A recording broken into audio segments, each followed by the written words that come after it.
자, 한국 경제가 심각하다는 것이 지금 가시화되고 있습니다.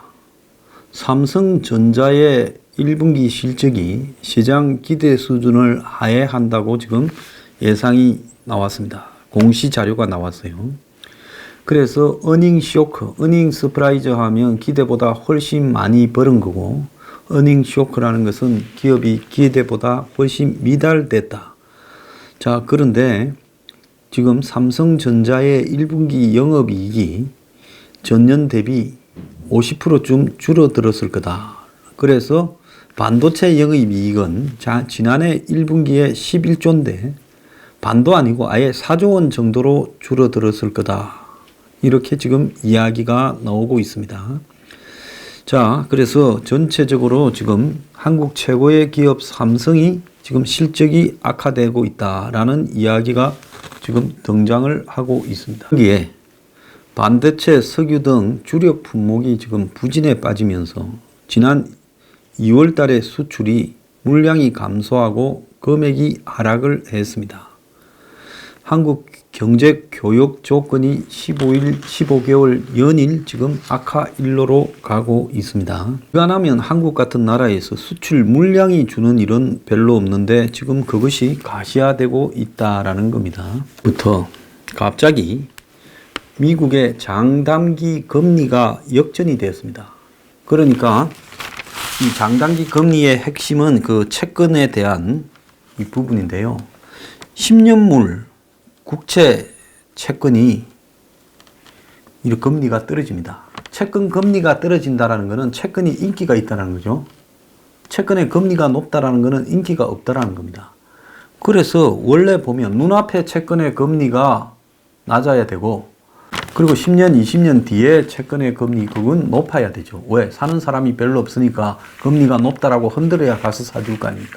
그런데 지금 거꾸로 돼가고 있다. 그래서 현재 눈앞의 채권의 금리가 높고 미래의 채권의 금리가 지금 뚝뚝 떨어지고 있다는 겁니다. 미국만 그런 게 아니라 독일도 그렇고 지금 다 그렇다는 거예요. 그래서 이걸 지금 뭐라고 부르는가 하면 흔히 경제학에서 R이라 그러면 리세션, 경기 침체 공포가 가시화되고 있다는 겁니다. 그래서 금융위기 직전인 2007년에 이후 12년 만에 미국에서 장기 국채 금리가 단기 국채 금리보다 낮아지는 현상이 발생했다는 거예요. 그러니까 단기적으로 미국의 국채를 사는 것에 대해서 우려가 발생하고 인기가 없다 보니까 단기가 높아지고 장기 금리가 낮아지는 거라 이렇게 지금 이야기를 하고 있어요. 장기 채권이 더 인기가 높아진다는 것은 향후 몇 년 내에 경기를 굉장히 안 좋게 보고 있다라는 것이 거의 기정사실화되고 있다라는 것을 금융시장이 확인해 준 거고, 그래서 경기 침체의 강한 전조로 보편적으로 인정하고 있다는 겁니다. 지난 주말 미국 증시가 2% 이렇게 급락을 했는데요. 세계 경제 전반의 경기 침체가 지금 벌어지고 있고, 투자자들이 경기 침체가 되면 주식이 특수한 걸 빼놓고는 대부분 하락을 하니까 주식 시장에서 지금 발을 빼는 거 아니냐, 이런 이야기까지도 나오고 있습니다.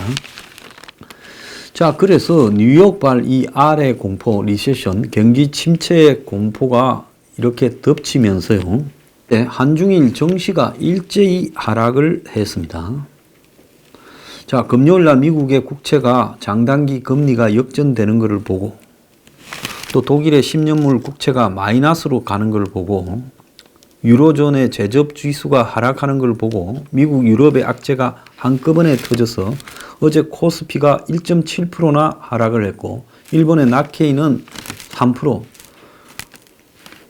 그래서 아시아 증시가 대부분 지금 이렇게 폭락을 하는 현상이 어제 벌어졌습니다. 되다 보니까 경기가 침체되면 무슨 가격이 떨어지겠습니까? 휘발유, 기름 가격이 떨어지고 금값이 올라가는 그런 현상이 지금 국제 자산 시장에서 발생을 하고 있습니다. 자, 그래서 발표한 자료에 따르면요, 한국의 1월 달의 수출이 작년 1월 달보다 5.9%, 6%가량이 지금 줄어들었다고 나오고 있습니다. 여러분 살면서 한국의 수출이 1년 전보다 줄어드는 것을 본 적이 있습니까? 그래서 이건 뭘 의미하는가 하면 한국의 지금 경제가 매우 위태로워지고 있다. OECD 회원국 32개국 중에 지금 26등이라는 겁니다. 수출이. 그런데 수출 감소가 다른 나라보다도 아주 심해지고 있다는 겁니다. 한 10월만 해도 수출 증가율이 OECD 중에서 2등이었는데 지금 순위가 가파르게 떨어져서 지금 이런 상황이 돼버린 겁니다. 자, 세계 경제가 미국, 유럽, 일본, 중국 등이 다 어려워지고 있습니다. 특히 한국은 미국보다도 더 지금 중국의 의존이 높은데요. 자, 그래서 중국 중화권 전역까지를 포함하게 되면 한 35%쯤 되지 않겠나 보고 있습니다. 중국 의존도가요. 무역에서요. 그런데 지금 중국이 이렇게 어려워지고 있고 미국 경제도 가라앉고 유럽도 일본 경제도 가라앉고 있으면서 수출로 먹고 사는 한국이 수출이 잘 되겠느냐. 세계 경기 침체가 발생을 하면 당장 수출 시장부터 이렇게 문제가 생기지요. 그래서 지금 미국과 유럽에서 발생한 금융 불안에 또 종류가 있는데 시장이 뭐 어떤 사유가 생겨서 변덕이 발생한 게 아니라 실물 경제, 즉 제조업 등을 기반으로 둔 실물 경제가 가라앉음으로써 시장에 불안이 생기고 있다는 것은 위기 중에서 가장 심한 위기를 의미하고 있다는 겁니다. 이런 와중에 홍남기는 미세먼지 대응을 기존 예산으로는 한계가 있다. 조 단위의 미세먼지 대응 추경이 필요하다 이야기를 하고 자 9.7%인가를 올려가지고 470조로 역대 가장 큰 규모로 예산을 올렸습니다. 올해 예산이요. 그런데 이 정권이 이 예산 올린 거 잉크도 안 말랐는데 또 추경을 하겠다고 연초부터 설쳐대고 있습니다. 그래서 전에도 이야기했다시피 세 번째 추경을 하려고 하는데 그 핑계를 전에 IMF가 한국 정부가 재정 정책을 폐라했다고 IMF 핑계대고 미세먼지 핑계대면서 추경을 하려고 하고 있습니다. 이렇게 거대 예산을 편성하고 추경을 하는 이유는 뭐겠습니까? 내년에 총선이 있는데 내년 총선에서 경제 지표들이 나온 것이냐 가장을 해야 되는데 그런데 나을 리가 있습니까? 전부 악화되는 것밖에 없죠. 삼성전자도 흔들거리는데. 그러니까 이들이 정부 돈을 풀어가지고 고용이 늘었니 마치 소비가 늘었니라고 포장하기 위해서 지금 안면 몰수하고 정부 예산을 과대 책정하고 또 더 나아가서 추경을 편성하고 일자리 예산을 늘리고 이 지랄을 하고 있습니다. 그러면서 또 내년에는 슈퍼 예산 7.3%를 올려서 504조의 사상 처음으로 500조를 넘는 예산을 편성하겠다고 지금 예고를 하고 있습니다. 이거는요, 선거에 미친 놈들이 아니면 이 짓거리를 이런 식으로 예산을 계속 올려가면 근데 그 예산은 전부 그냥 쓰고 버리는 겁니다. 지금 수많은 사람들이 저한테 댓글 달면서요, 지금 갑자기 무슨 조끼 입고 아무 필요도 없는 일이라고 하고 다니는 사람들이 노인네들이 늘어났다고 이야기를 하고 있습니다. 우선 받으면 좋지만요. 나라를 그렇게 나눠먹기식으로 갖고 가다가는 다 같이 죽자는 겁니다. 이 정권이요. 총선 이기려고 지금 눈앞에 닥치고 있는 세계 경제 위기는 외면하고 한국의 대기업조차도 흔들거리는데 그걸 외면하고 추경에다가 슈퍼 예산에다가 일자리 나눠먹기 예산을 막 뿌리고 있습니다. 이 와중에도 지금 국민연금이 자기 앞잡이를 내세워 가지고 일반 기업들을 장악하고자 설치고 있습니다. 자, 국민연금이 대한항공 2대 주주인데 KCGI라고 해서 강성부라고 또 펀드가 하나 생겨가지고 대한항공을 손을 봐서 대한항공의 잘못된 경영 관행을 손보겠다. 그래서 우리가 대한항공 경영권까지도 흔들어 보고 조양호 씨 일가들 물러나라고 선언을 했지요. 그런데 국민연금이 밀어주고 있습니다. 애초에 KCGI는 국민연금이 너무 설치면 비판을 받을까봐 결국은 국민연금의 앞잡이로 등장한 조직이겠지요. 국민연금이 어제 조양호 한진 회장의 대한항공 사내이사 연임 안건에 대해 자기들끼리 서울 모처에서 회의를 했다고 합니다.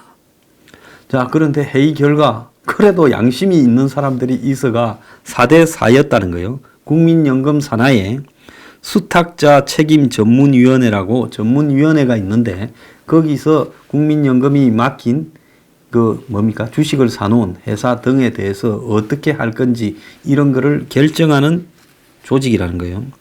어지간히 압력을 냈는데도 어제 답이 안 나가서 오늘 한 번 더 한다는 겁니다.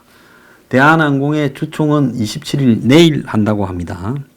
근데 이날 조양호 회장 연임에 대해서 찬반 의견이 있었는데 전문위원 8명이 이제 한 명은 불참을 했고 팽팽히 갈렸다고 합니다. 앞서서는 9명 중 7명이 조양호 이사 연임이 안 된다 했는데 분위기가 바뀌었다는 거예요. 왜 바뀌었느냐? 국민의 노후 자금을 굴리는 국민연금이 그 자금이나 잘 굴리면 되지 작년에 10조를 손해봐 놓고는 특정 기업을 찍어가지고 장악하려거나 혼내주기를 하려고 한다라는 비판도 있고 연금이 나서서 국가가 한마디로 기업을 장악하려는 연금 사회주의로 가고 있다 이런 비판이 나오고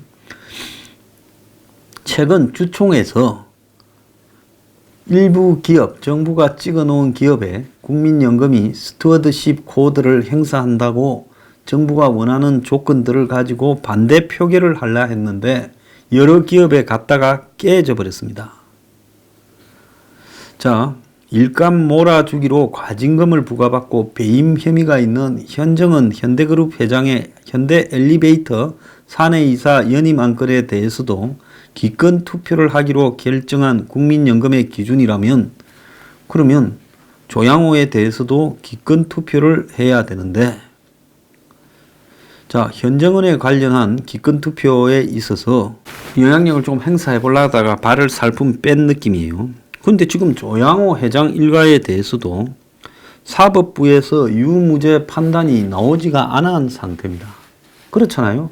뭐 성격 더럽다, 무슨 폭행을 행사했다, 뭐 이런 것들이 주고 회사를 무슨 빼서 돈을 빼먹었다 이런 거는 지금 잘 기억이 안 나요. 사람들이 다요. 국민들이. 자, 성질 더럽다고 회사 뺐으면 됩니까? 성질 더러워서 갑질했으면 갑질했은 만큼 법에 어긋나는 부분에 정확하게 처벌하면 되는 거예요. 그래서 그 처벌과 회사의 경영권을 뺏는 거는 별거라는 거죠. 지금 자유민주주의 시장경제사회에서 네 성질 더러우니까 회사 내놔라. 너 나쁜 놈으로 찍혔으니까 낙인이. 너는 회사를 경영해서는 안 된다. 우리가 경영할게 하고 뺏는 것이 옳은가 하는 겁니다. 자, 그래서 지금 대한항공도 큰 소리를 치다가 지금 날짜가 다 돼 가니까 점점 내부에서 시끄러워지고 국민연금 내부에 의사결정 구조에서도 지금 문제가 생기고 있습니다. 조 회장이 연임을 하려면 주주총회의 3분의 2 이상의 동의를 얻어야 되는데 조 회장 일가와 특수관계인 합쳐서 3분의 1밖에 안 돼요. 자, 국민연금이 11.7이고 강성부 펀드도 뭐 이거하고 비슷해요. 그러면 둘이 합쳐서 한 22%, 3% 되고 그 다음에 기타 이런저런 자기들이 정권이 자금, 자산 운용사 등을 주식 굴리는 국민연금이 맡겨놓은 주식 굴리는 이런 데도 협박을 해서 자기들 쪽에 세우더라도 아무리 해도 3분의 2는 안 되는 겁니다. 자기들도. 그러면 조양호도 안 되고 자기들도 안 되면 이제 그것이 한정없이 표류 상태로 굴러갈 수밖에 없다라는 겁니다. 그런데 대한항공에서 지금 문제 제기를 했어요. 뭐라고 했느냐면 국민연금에서 지금 4대 4로 결론이 났던 그 수탁자 책임 전문위원회의 멤버 2명이 이해관계 직무 회피 의무를 위반했다. 쉽게 말하면 그 사람이 한 일과 이런 결정을 할 수 있는 부분에 이해상충이 있다. 이렇게 이야기를 했습니다. 이 이상우가 김경률 두 사람은 대한항공 주식을 보유하거나 위임받은 주주로 활동하고 있다. 그런 사람이 이 국민연금 수탁전문위원회의 특정 기업에 대한 주주권 행사 분과회의 참석을 하는 것은 위반 아니냐는 겁니다. 이 말이 무슨 말인가 하면 평소 대한항공과 관련해서 이해를 행사해오던 이해관계자가 국민연금에 대한항공에 대해서 어떻게 표결할 건가를 정하는 이 수탁자 전문위원회의 멤버로서 표결을 행사한다면 그거는 저거 개인의 이해관계 때문에 국민연금에 가서도 그렇게 하는 거 아니냐. 그러니까 국민연금이 이 두 사람을 빼라라고 이야기를 한 겁니다. 자, 국민연금 윤리강령 7조에 따르면 위원 및 직원은 자신이 수행하는 직무가 자신 또는 자신과 특수한 관계가 있는 자의 이해와 관련된 공정한 직무 수행이 어렵다고 판단될 경우에는 그 직무를 수행해서는 안 된다고 되어 있습니다. 왜? 국민연금은 수백 조를 굴리고 있는데 국민연금의 직원이 어느 회사 주식을 몰래 많이 갖고 있는데 국민연금 돈으로 그 회사 주식을 더 사도록 결정을 하면 자기 주식이 올라갈 거 아니에요? 그러니까 그런 일들을 못하게 주식 보유 현황과 그 업무 결정 사이에 정확한 이렇게 벽을 치고 있는 겁니다. 그런데 여기에 위원 중에 이상훈 위원이 대한항공 주식 1주를 취득해 개인 자격으로 의결권 대리 행사 권유 활동을 하고 있다. 나한테 위임해달라. 내 한 주 있으니까. 그래서 내가 반대표 던지겠다. 이런 걸 하고 있는데 그래서 그 사람이 주주 명부 열람 및 등사 가처분 신청도 한 사람인데 그러니까 대한항공을 손을 보겠다고 달라드는 사람을 국민연금에서 그런 표결을 해서는 되느냐는 거고 또 여기에 김경률 위원이라는 사람에 대해서는 대한항공 주식을 2주를 보유한 참여연대로부터 의결권 위임을 받은 대리인으로서 참여연대는 대한항공 의결권 대리행사 권유활동을 하고 있다. 참여연대가 앞장서서 지금 이런 걸 하는데 설치고 있잖아요. 그런데 참여연대 안에 가지고 있는 주식을 위임받아가 참여연대가 소액주주들은 다 우리한테 권한 행사를 위임해달라고 그렇게 연락하고 다니고 있는데 거기에 멤버라는 겁니다. 그래서 이런 이해관계자가 국민연금 수탁자 전문위원회 회의에 참가해서 표를 던지면 결국은 이것이 저거들 돈 벌라고 이러는 거 아니냐. 청와대 정책실장한 장하성이 소액주주 운동을 많이 했는데 그것이 얼마나 소액주주들의 이익에 도움이 됐는가는 잘 모르겠고 확실한 거는 장하성이 그걸 하면서 대기업 주식을 벌어서 100억이 넘는 재산에 이렇게 혁혁하게 기여되게 했다라는 것은 분명한 사실 같아요. 그래서 그 사람이 하고 다니는 말이 중요한 게 아니라 이런 운동을 하고 다니면서 한마디로 개인 기업의 시장 경제에 위반되는 한마디로 개인 기업을 뺏어 먹으려고 하는 말을 지금 문 정권이 포장을 해서 스튜어드십 코드라고 해요. 이 대한항공에 대해서 저런 식으로 지속적으로 두들겨 잡으려고 하지 않은 상황에서 국민연금이 대한항공의 잘못된 경영 행태를 이렇게 해서 주식에 손해가 되고 있다라는 그 부분을 한번 제기하고 이런 행동을 한다면 그것이 투자자로서의 정당한 의사 표현이라고는 할 수 있겠지만은 정권이 나서서 거의 일가를 초토화시키고 또 더 나아가서 어떤 앞잡이가 나서가지고 내가 대한항공을 경영권을 또 조시 일가를 추방하는데 앞장서서 주식 가치를 높이겠다 하고 국민연금이 그들과 붙었고 누가 봐도 정권이 성질 더럽다고 이렇게 집단적으로 낙인을 찍은 다음에 그 기업에 대해서 빼들겠다고 하고 있는데 그런데 그러지 않아도 이런 남기업에 대해서 경영권을 행사하겠다고 단체들로부터 위임받아서 주식을 보유하고 설치되는 사람이 국민연금에 그런 결정을 하는데 멤버로 들어가 있으면 이것이 어떻게 올바른 민주주의 자유시장 경제라고 할 수 있겠어요? 명백하게 이해에 상충되는 거죠.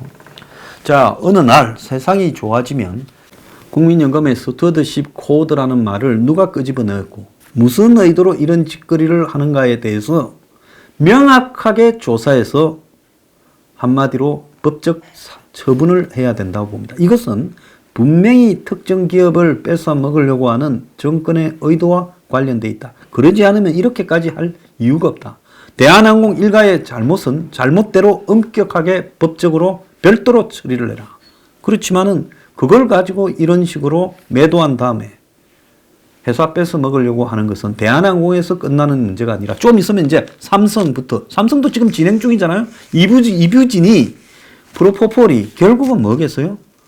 지금 이재용의 삼바 경영권 승계의 문제로 연결시키려고 하는 겁니다. 저는 한국의 재벌들에 대한 비판을 누구보다도 많이 해온 사람이지만은 그렇다고 해서 국가가 나서서 불법적으로, 저는 불법이라고 봅니다.